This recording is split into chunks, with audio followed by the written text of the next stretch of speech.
রহমতের নবী কত দামি। আল্লাহ কয় আমি নিজে একজনের আশেক। কার আশেক? এই মাত্র না কইছি গেছে। আর থাকবে কেমনে? ব্রেন শেষ। ফজর পড়ে নাই, জহুর পড়ে নাই, আসর পড়ে নাই, মাগরিব পড়ে নাই, এশা পড়বে কিনা তাও খবর নেই। আশেকের রসুল সব। নামাজ না পড়লেও হুজুর কাছে দিল বালা।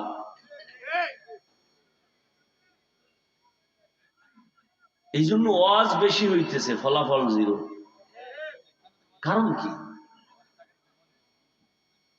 এর একমাত্র কারণ রহমতের নবীর আদর্শ আমরা মানি না। অনেকে মনে মনে ভয় পায় নবীজির আদর্শ যদি মেনে চলি তাহলেই বুঝি আমগো হাত পা আটকায় যাবে। এর যুবক, তোমার মতো যুবক স্কুলে পড়ে, কলেজে পড়ে, চাকরি করে, ব্যবসা করে, নবীর আদর্শ মেনে চলে, সত্য কথা বলো, আছে না নাই? তুমি কেন পারবা না? তোমার কপাল বড় খারাপ। রহমতের নবী এমন এক আদর্শ দিয়ে গেছেন যেটা মানুষের জন্য কঠিন না, বড় সহজ। তুমিও মুসলমান, আমিও মুসলমান। তোমার আল্লাহ আমার আল্লাহ এক নাকি আপনাদের আল্লাহ আর একজন? সত্য কথা বলেন। আমার নবী আপনাদের নবী, আপনাদের কোরআন আমার কোরআন, আপনাদের কাবা আমার কাবা, আপনাদের ধর্ম আমার ধর্ম, আপনাদের কালেমা আমার কালেমা। আপনার আমার আল্লাহ এক, নবী এক, কোরআন এক, কাবা এক, ধর্ম এক, কালেমা এক। দুনিয়াতে জন্ম নিছি, সিস্টেমও সবার এক। শুধু গাজীপুরের টাকাওয়ালারা লুঙ্গি ভরে দুনিয়াতে আসছে। কথা বলেন না? সব এক। বিদায় বেলা কাফনের সংখ্যা হবে 3টা, তাও এক। কোটিপতি মরলে সম্মানে একটা কাফন কেউ বাড়াইয়াও দিবে না। রিক্সা ড্রাইভার যদি মরে যায় গরিব হওয়ার কারণে একটা কাফন কেউ কমাইয়াও দিবে না। কালার হবে আলাদা। আমগো হুজুর গো কাফনের কালার একরকম, আপনাদের তার একরকম। কে হুজুর কে হুজুর না, কে ধনী কে গরিব, কে আলেম কে মূর্খ, কে ইমাম কে মুক্তাদি, সবার বেলায় কাফনের সংখ্যাও এক, কালারও। কাফনের উপরে লেখা থাকবে বড় হুজুরের লাশ, কাফনের উপরে লেখা থাকবে এমপি সাহেবের লাশ। তাহলে এত ভাব কেন? আমি আজ বক্তা বক্তা ভাব, তোমার ভেতরে ক্ষমতার ভাব, টাকার ভাব। কিন্তু যেদিন সাদা কাফনে ঢুকবি সেদিন সব বাহাদুরি শেষ হয়ে যাবে। ونحن على ذلك من الشاهدين والشاكرين والذاكرين والحمد لله رب العالمين سبحانك لا علم لنا إلا ما علمتنا إنك أنت العليم الحكيم رب اشرح لي صدري ويسر لي أمري واحلل عقدة من لساني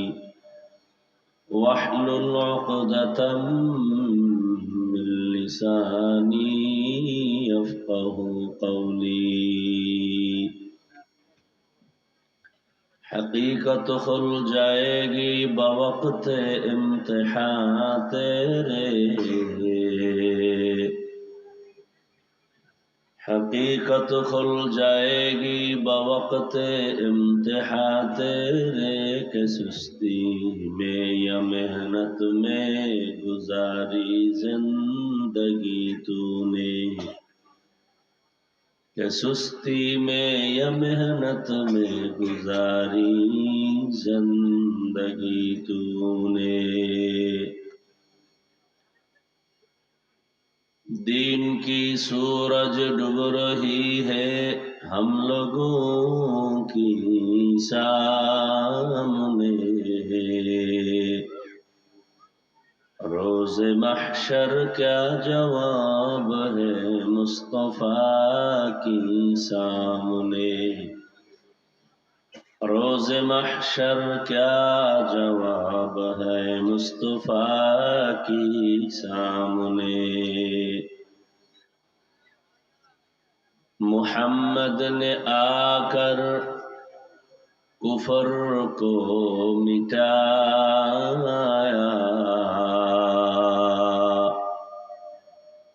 कुफर को मिटाकर सदाकत बताया, कुफर को मिटाकर सदाकत बताया।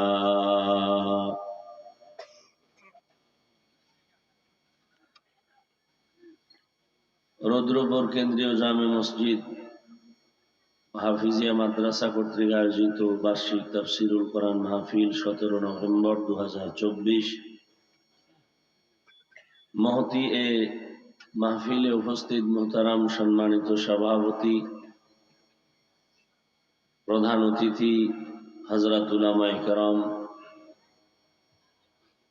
অত্র অঞ্চলের বিভিন্ন স্থান থেকে আগত আল্লাহ পাকের আশিকিন, জাকিরিন, শাকিরিন, মুহিব্বিন, মুরব্বিয়ান এজাম, কলিজার টুকরা আমার সমবয়সী যুবক বন্ধুগণ, স্নেহের ছোট ভাই, পর্দার আড়ালে মাইকের আওয়াজ শ্রবণরতা সম্মানিতা মা ও বোনেরা,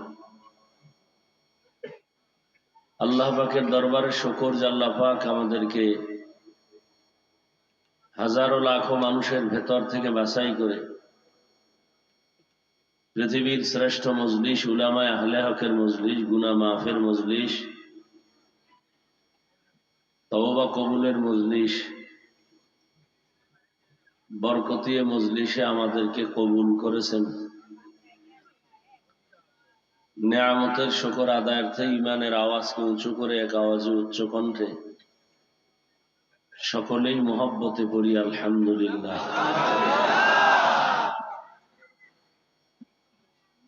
দরুদ ও সালাম সৈয়দুল মুরসালিন রাহমাতুল লিল আলামিন শফিউল মুজনিবিন খাতামুন নবিয়্যিন সৈয়দুস সাকালাইন ইমামুল মুরসালিন হযরত মুহাম্মদুর রাসূলুল্লাহ সাল্লাল্লাহু আলাইহি ওয়া আলিহি ওয়া সাল্লামের উপর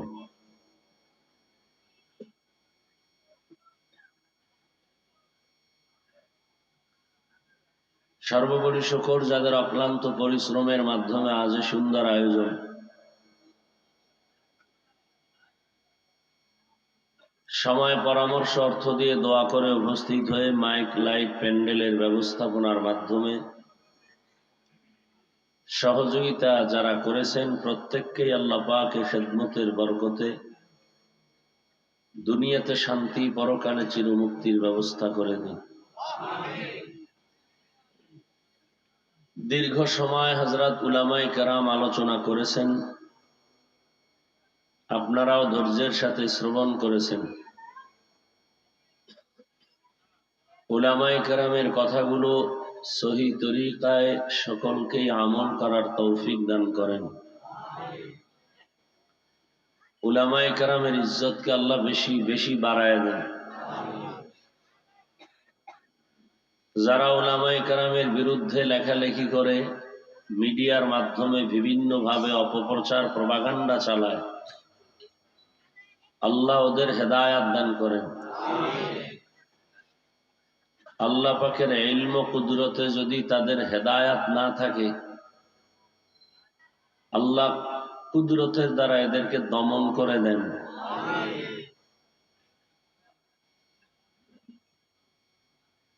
আমি আপনাদের দোয়া নেওয়ার আশায় সংক্ষিপ্ত দু চারটি কথা বলার নিয়তে কোরআনে হাকিমের এক আয়াতে কারিমা নবীজির একটি হাদিস থেকে একটি হাদিস পড়েছি। আয়াত ও হাদিসের আলোকে ইখলাস ও রুহানিয়াতের সমন্বয় কিছু কথা আমাকে বলার মতো, আপনাদেরকে শুনবার মতো, সহি নিয়তে সহি তরিকায় সহি কিছু কথা আমারও আপনাদের জন্য আল্লাহ কবুল করেন। কিয়ামত পর্যন্ত নবীজি আর আসবেন না, কি আপনাদের ধারণা কি নবী আসবেন? সাহাবায়ে কেরাম আর কোন আইম্মায়ে কেরামও আর আসবেন না, বড় বড় আউলিয়ায়ে কেরামও আর আসবেন না। কিয়ামত পর্যন্ত এই জাতিকে শান্তির পথ দেখাবে উলামায়ে কেরাম। উলামায়ে কেরাম ছাড়া যারা যত পথ দেখাবে সব দুনিয়ার পথ, ভেজালের পথ, মরার পথ। উলামায়ে কেরাম কোরআন সুন্নাহর আলোকে যে পথ দেখাবেন এটাই সঠিক, এটাই দুনিয়াতেও শান্তির পথ, আখিরাতেও জান্নাতের পথ। নবীর অবর্তমানে এই দ্বীনের এই খেদমত, ইসলামের এই দাওয়াতের কাজ একমাত্র উলামায়ে কেরাম করবেন। এই জন্য উলামায়ে কেরামের সম্মান উম্মতের সম্মান, উলামায়ে কেরামের অসম্মান গোটা জাতির অসম্মান। বাংলাদেশে যত ঝামেলা দেখতেছেন সব আলেমদের সাথে বেয়াদবির ফলাফল। ছাত্র জনতার বৈষম্য বিরোধী আন্দোলনে যখন আলেম নামে নাই, সফলতার সুবাতাস বহে নাই। যখনই উলামায়ে কেরাম নামছেন, সফলতার চূড়ান্ত শিখরে পৌঁছে গেছেন। অতএব রাষ্ট্র, সমাজ, ব্যক্তি যে যেখান থেকে উলামায়ে কেরামকে মহব্বত করবেন তার সফলতা মরার আগেই পাবে। আর যে যেখান থেকে বেয়াদবি করবে সে সেখানেই পতন হয়ে যাবে।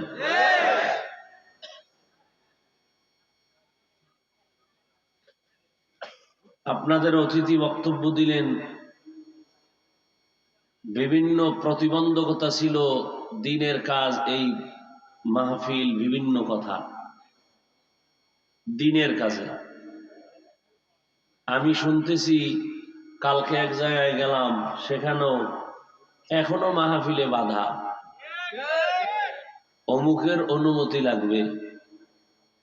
আমি বলছি যারা এই চালাকি করে এগুলো লিস্টি করো, নাম দাও, এদের বিরুদ্ধে নতুন আর এক আন্দোলন করতে হবে। এবং এরা কথা বললে পারলে রেকর্ড করো। উলামায়ে কেরামের সাথে যে বেয়াদবি করবে তাকেই প্রতিহত করতে হবে। জাগাত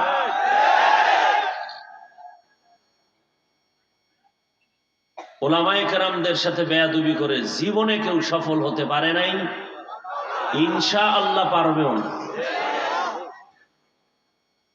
আল্লাহ সব ভাইকে হেদায়াত দান করুন। যারা বাধা দিবেন নাম লিস্টি শুদ্ধ আমাদের হাতে দিবেন।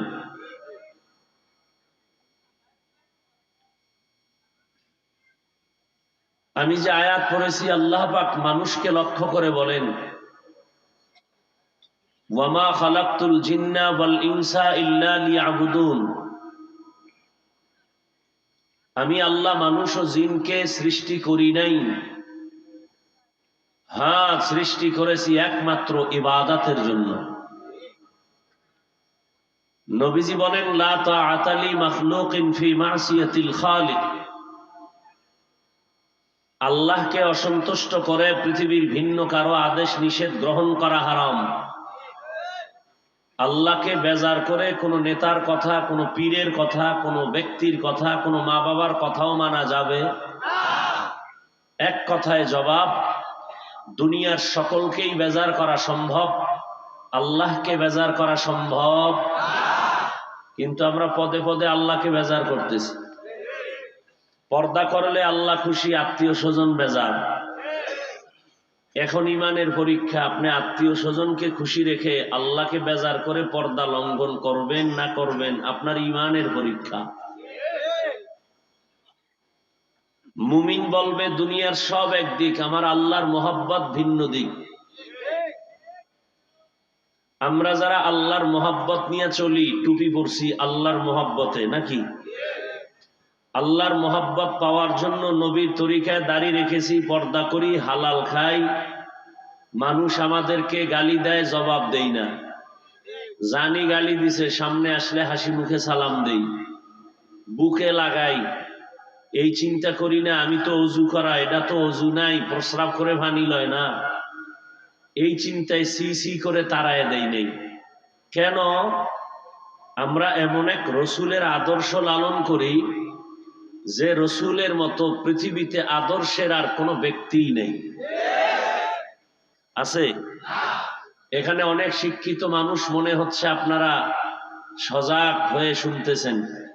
সত্য কথাটা মানেন আর না মানেন স্বীকার করবেন। নবীজির থেকে দামি আদর্শ আর কারো কাছে আছে? থাকলে বলেন, কেউ না নিলেও আল্লাহর জাতের কসম, যদি কেউ এখানে দাঁড়ায় বলতে পারেন যে নবীজির আদর্শ থেকে শেখ মুজিবুর রহমান সাহেবের আদর্শ খুব ভালো, আল্লাহর কসম আমি নবীরটা বাদ দিয়া শেখ সাহেবেরটা নিব। খুব কথা খেয়াল করেন, বহু তালে লাফাইছেন, এখন খুব হিসাব করেন। কেউ যদি দাঁড়ায় বলতে পারেন জিয়াউর রহমান সাহেবের আদর্শ নবীর থেকেও ভালো, আমি হাফিজুর রহমান নবীরটা বাদ দিয়া জিয়া সাহেবেরটা নিব, পারবেন? কারো সাহস আছে? এক কথায় কি জবাব? এর থেকেও আরো বড় মহাপণ্ডিতরা আদর্শ বাজারজাত করেছিল। আব্রাহাম লিঙ্কনের গণতন্ত্র, মাও সেতুনের আদর্শ, লেনিনের আদর্শ, কালমার্সের আদর্শ। এক কথায় জবাব, দুনিয়ার সমস্ত মানুষের তৈরি করা আদর্শ না পাক, একমাত্র মদিনাওয়ালা রসুলের আদর্শই হলো পাক। বলবেন হাফিজ ভাই অন্যদেরটা না পাক কেন? পুরা মানুষটার দিমাগটাই না পাক, খায় না পাক।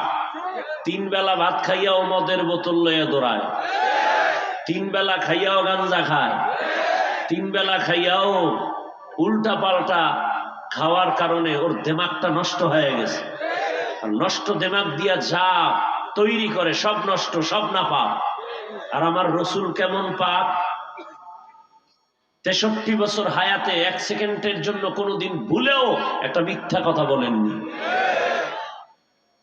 63 বছর হায়াতে রসুল কোনোদিন কাউকে একটা গালি দেননি, কারো গালির জবাবও দেননি। 63 বছর হায়াতে রসুল কোনোদিন কারো দিকে চোখ দুইটা গরম করে তাকান নাই। 23 বছর লাগায় রসুল একটা প্রেসক্রিপশন তৈরি করলেন কিয়ামত পর্যন্ত মানুষের সফলতার জন্য। এমন কোন পথ নাই, এমন কোন সেক্টর নাই যেখানে রসুলের আদর্শ নাই। মসজিদ কেমনে চালাবেন রসুল নিজে তা দেখায় দিয়েছেন। স্ত্রীকে কেমনে শাসন করবেন রসুল দেখায় গেছেন। সংসার কেমনে সুন্দরভাবে চালাবেন শান্তিতে রসুল দেখায় গেছেন, পৃথিবীর কোন নেতা দেখায় নাই। সমাজ কেমনে চালাবেন রসুল দেখায় গেছেন। রাষ্ট্র কেমনে পরিচালনা করবেন নবী নিজে রাষ্ট্র চালায়া দেখাইছেন। রাষ্ট্র চালানোর নাম রাজনীতি, রাষ্ট্র পরিচালনার নাম কি? কথা হয় না।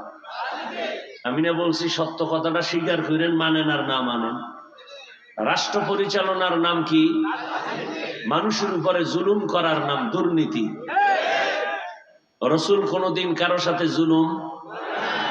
আবু বকর সিদ্দিক রাষ্ট্র চালাইছেন, ওমরে ফারুক চালাইছেন, ওসমান রাদিয়াল্লাহু আনহু চালাইছেন, হযরত আলী চালাইছেন। অনেকে বলে ইসলামে রাজনীতি নেই। আমি তো ব্যর্থহীন ভাষায় বলি পৃথিবীতে শ্রেষ্ঠ রাজনীতির কিতাবের নাম কোরআন। হ্যাঁ, আপনার পচা রাজনীতি ইসলামে নাই। মানুষ জবাই করার রাজনীতি কোরআনে নাই। মানুষের বাড়ি ঘরে আগুন দিয়া জ্বালায়া দেওয়ার রাজনীতি ইসলামে নাই। মা বাবার সাথে বেয়াদবি করার রাজনীতি ইসলামে নাই। গরিবের টাকা চুরি করার রাজনীতি ইসলামে নাই। দুর্নীতি করার রাজনীতি ইসলামে নাই।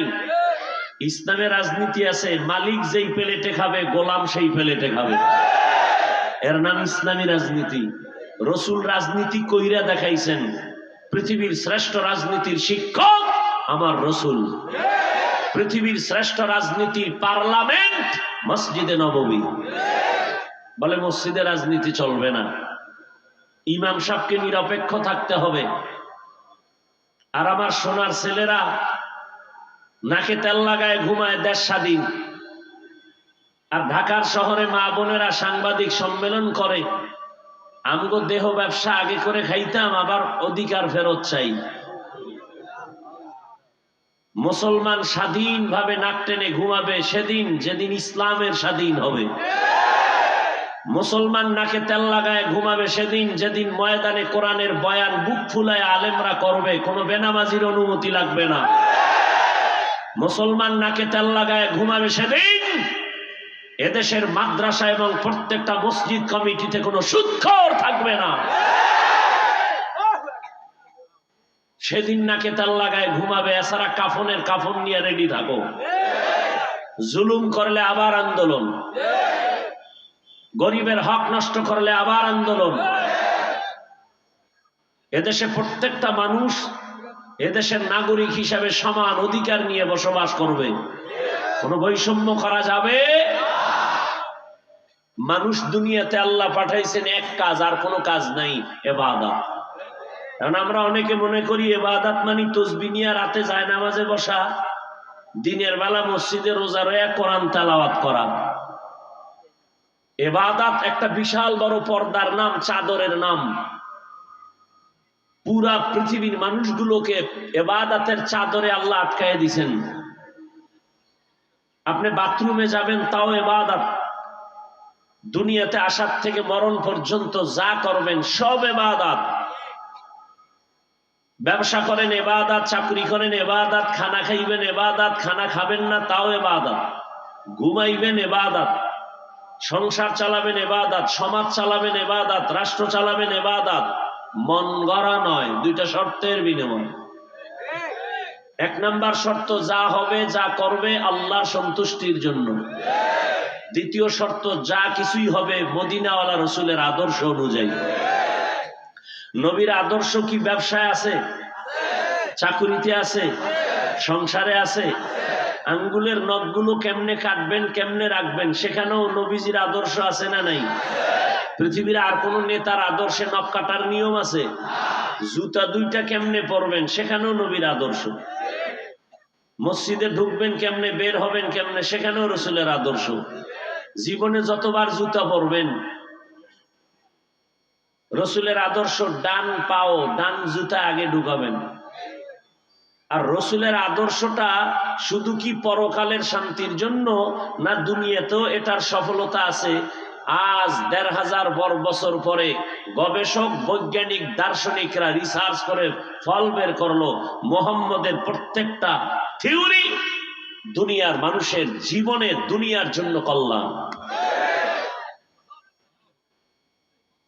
এখন দাঁড়াইয়া প্রস্রাব করা ট্রেডিশন বানাইছে ভদ্রতার। এখন বৈজ্ঞানিকরা, চিকিৎসা বিজ্ঞানীরা কি কয়, মুহাম্মদ দাঁড়াইয়া প্রস্রাব করতে নিষেধ করছে। কারণ কি? কারণ খুঁজে বের কইরা বৈজ্ঞানিকরা বলতেছে দাঁড়াইয়া প্রস্রাব করলে কিডনি ড্যামেজ হয়ে যায়। হুজুর গোটা মানবা না, তুমগো গুরু যেটি বলছে প্যান্ট শার্ট টাইওয়ালা গবেষক, এডি না মাইনে কই যাবা? এডি না মানলে তো তুমি মানুষ না। হুজুর গো না মাইনা পারবা। আর হুজুরেরাও এত বোকা যে তুমি গালি দিলেও জবাব দিবে না। তোমার মতো বুদ্ধিমান হইলে কানের পর্দা গরম করে ফেলতো। এদেশে কওমি, দেওবন্দি, চরমনাই, পীর মাশায়েখের যেই পরিমাণ মানুষ এদেশে আছে, খালি একটা বাঁশের লাঠি লয়ে রাস্তায় নামলে ভণ্ডদের উপায় আছে, নাস্তিকদের উপায় আছে। কিন্তু এত কিছুর পর আলেম কখনো কাউকে একটা গালিও দেয় না, বড়দোয়াও করে না, দেখলে বুকে লাগায় সালাম দেয়। এই কারণে কেউ হাসে কেউ কান্দে, আবার কেউ হাসবে কেউ কাঁদবে, কিন্তু হুজুরেরা আগেও যেমন এখনো তেমন, ভবিষ্যতেও তেমন। চেয়ারম্যানের চেয়ারের মেয়াদ শেষ, আল্লাহর রসুলের আদর্শওয়ালা টুপিওয়ালাদের চেয়ারের কোনো মেয়াদই নাই, আবার শেষ কিসের? এরা দুনিয়ায় বাদশা, পরকালেও বাদশা। এ সম্মান টাকা দিয়ে কেনা হয় নাই, কে দিছেন? টাকা দিয়ে সম্মান কিনলে একবার ফুলের মালা, পরে জুতার মালা। আর আল্লাহর দেওয়া সম্মান, এখানে কোনো অসম্মান নাই। মহামারী করোনা তার জ্বলন্ত প্রমাণ। স্কুল বন্ধ, কলেজ বন্ধ, চাকরি বন্ধ, ব্যবসা বন্ধ, ফ্যাক্টরি বন্ধ, স্কুল কলেজ সহ সব বন্ধ। ইতিহাস ভুলে যাবেন না, বিশেষ করে যুবকদেরকে বলছি, করোনার সময় সব বন্ধ, একটা মাদ্রাসাও বন্ধ হয় নাই। ভদ্রলোকেরা ট্রিপল মাস্ক লাগায়া বয়া রইছে, মরবে না। কয় মাস্ক? এইরকম ট্রিপল মাস্কওয়ালা দুই কুলাঙ্গার, বাবায় মারা গেছে করোনায়, কাছে যায় না, মরবে না করোনা।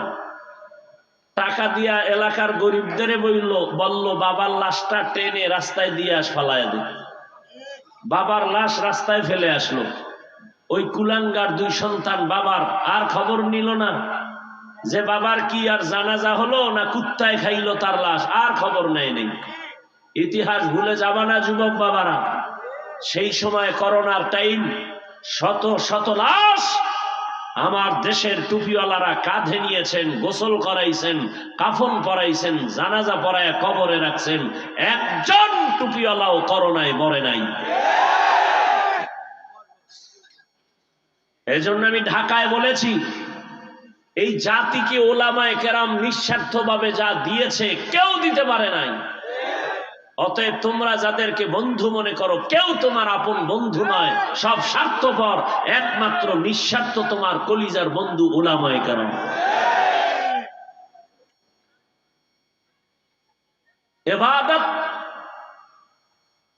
ডান পাও ডান জুতায় আগে ঢুকবে, রসুলের আদর্শ। এরপরে বাম পায়ে বাম জুতায় বাম পা আগে ঢুকাবেন। দোনো পাও দুই পায়ে জুতায় ঢুকলো, এবার সমান। এবার আপনি যে কদমটা দিবেন, রসুলের আদর্শ হলো ডান পা দিয়ে কদম শুরু করো। জুতা তো আপনিও পরেন আমিও পরি, কিন্তু আপনারটা ইবাদত হয় না কেন? নবীর আদর্শ নেই। আপনারা বয়ানের পরে বাসায় যাবেন, ফ্রেশ হবেন, আমিও হব। ফ্রেশ হইতে গিয়া কি করবেন? চেহারাটা ধুইবেন, হাত ধুইবেন, পা ধুবেন, আমিও তাই করব। কিন্তু আমারটা ইবাদত হবে, আপনারটা হবে না কেন?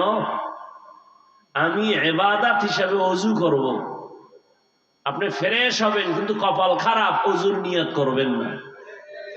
আপনিও রাতে ঘুমাবেন, আমিও ঘুমাবো, কিন্তু আপনি কোন কাতে ঘুমাইলেন খবর নাই। মোবাইলের মোরাকাবা হক আদায় করতে করতে ঘুমায় পড়বেন, ফজর কই খবর নাই।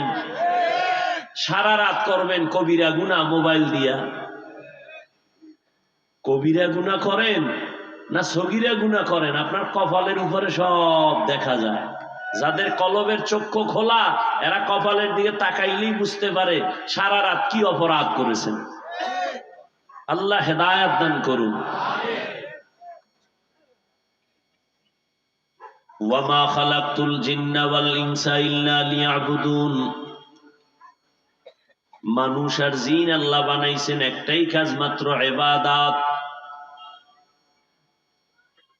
লেখাপড়া করো তুমি, ইবাদত। নবীজির আদর্শ মেনে তুমি ঘুমাও, ইবাদত। নবীর আদর্শ মেনে খানা খাও, ইবাদত। রহমতের নবীর আদর্শ মেনে তুমি যদি ব্যবসা করো, ইবাদত।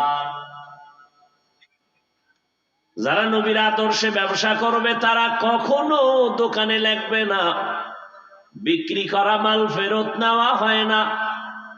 বরং যারা নবীর আদর্শে ব্যবসা করবেন তারা লাগবে অবশ্যই বিক্রি করা মাল ফেরত নেওয়া হয়। যারা লেখে হয় না, ওরা ধোঁকাবাজ, ওরা কাস্টমারকে ধোঁকা দেয়, ওদের ব্যবসা ইবাদত না। রহমতের নবী বলেন,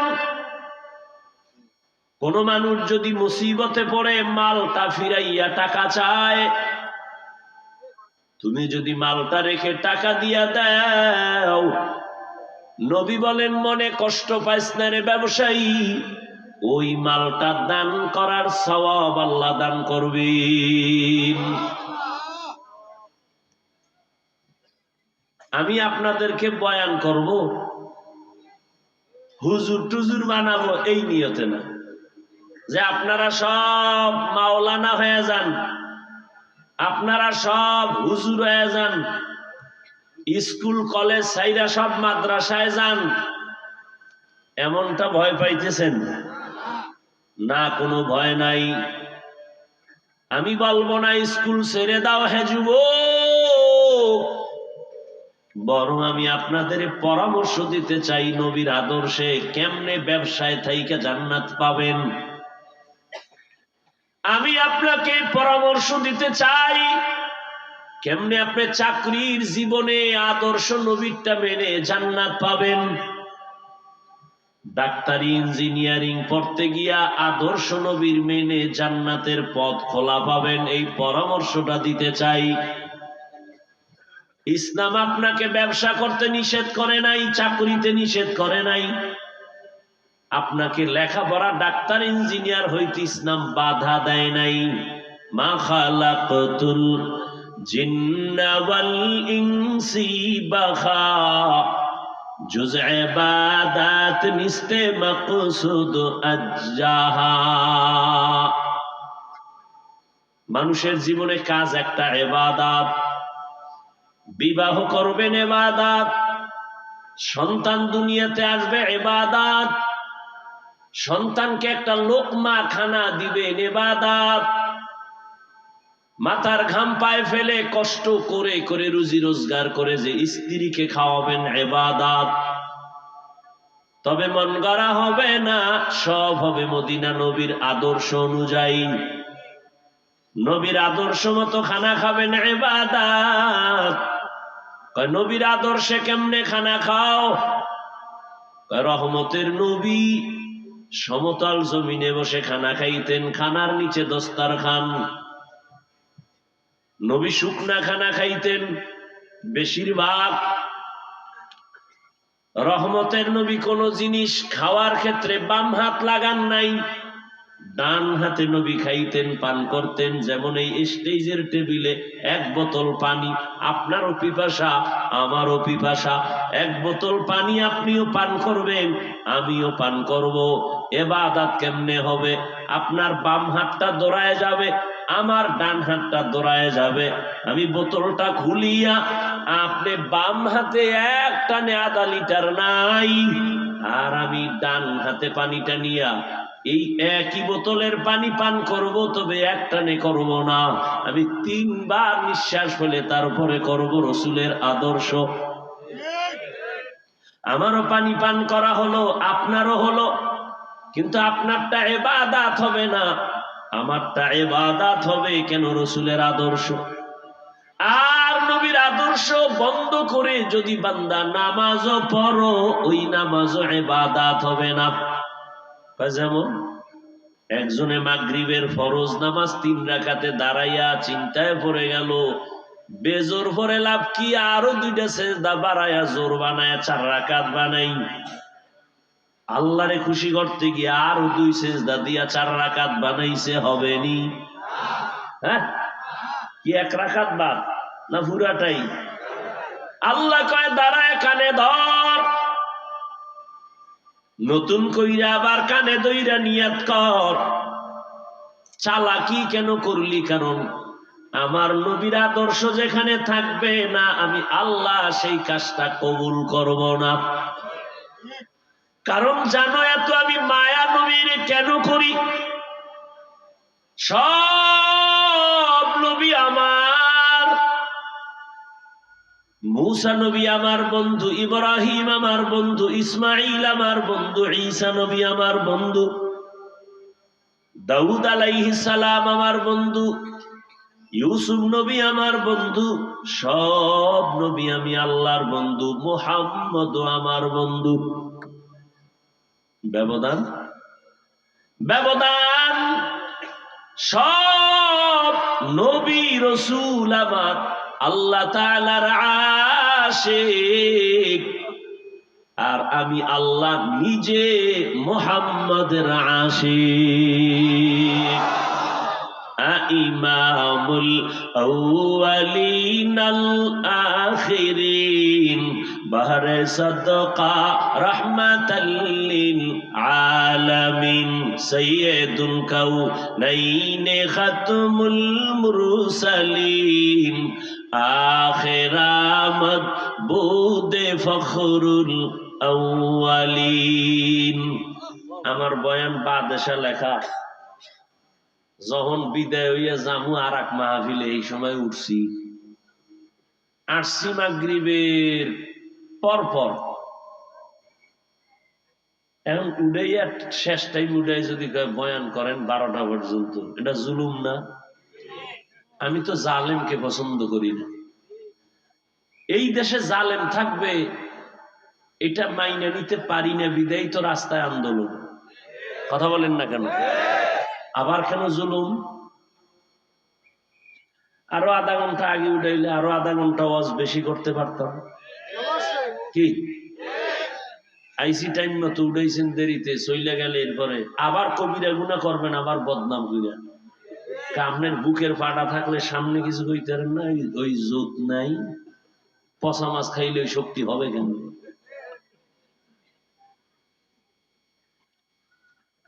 আল্লাহ হেদায়াত দান করুন। বয়ান করছি অল্প টাইম, আইয়ে যে বইয়া রইছি অনেক টাইম, এটা দেখেন নাই?